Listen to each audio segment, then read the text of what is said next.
Hi, my name's Emily Quinzer, and I am doing a presentation on sleep apnea. This is something I have personally. I was diagnosed about 2 months ago, and I would like to inform others about what sleep apnea is, what types of sleep apnea there are out in the world, what your symptoms could be, and how this is really treated. I also want to inform you about why it's important even if you don't have sleep apnea.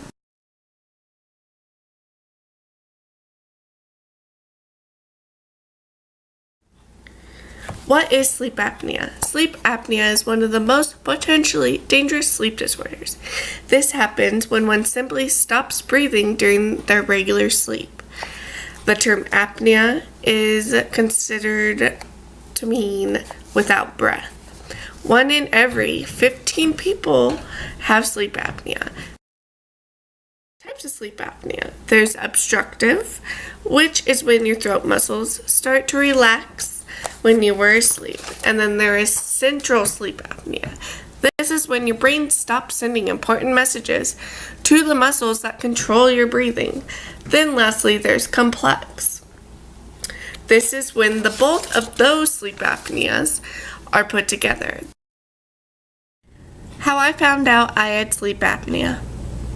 I had the severe symptoms of loud snoring, awakening from shortness of breath, having trouble falling asleep, and waking up.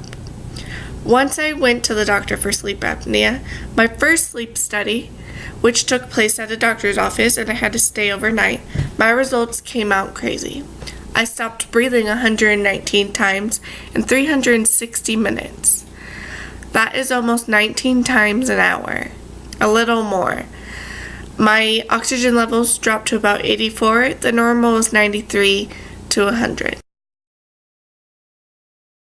Do you have sleep apnea? These are the top 5 symptoms. The loud snoring, the wakiness from shortness of breath during the night, dry mouth and sore throat when you're awake, when you wake up in the morning, sleepiness in the daytime, stop breathing during the night, but is witnessed by somebody else besides yourself. Why is this important?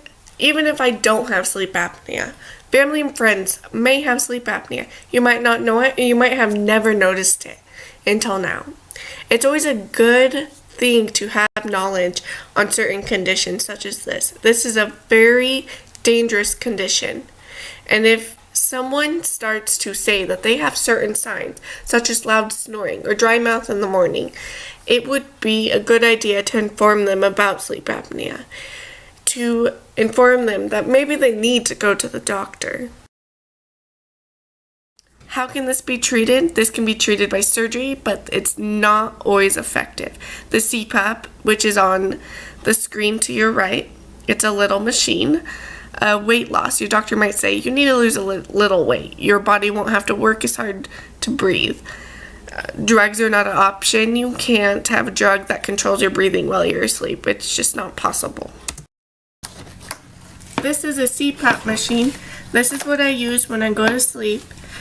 It controls and helps me breathe at night.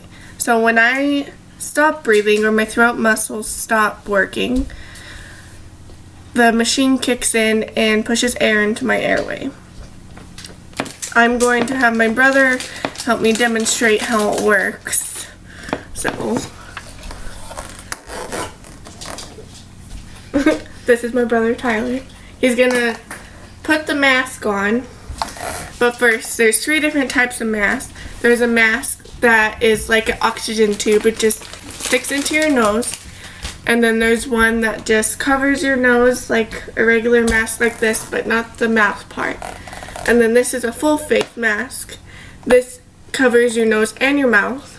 And then you have the humidifier, which you can pull out and put water into. The water evaporates and goes through the tubing and makes sure that you don't have dry mouth or sore throat in the morning. So Tyler here is going to put this on and show you how it works. He's going to automatically start breathing into it and it'll turn on. In just a minute. There we go. This shows that there will be a pressure of 6, and then after 45 minutes it'll turn up to 8 and stay like that during the night. as you can tell, it's not very loud either.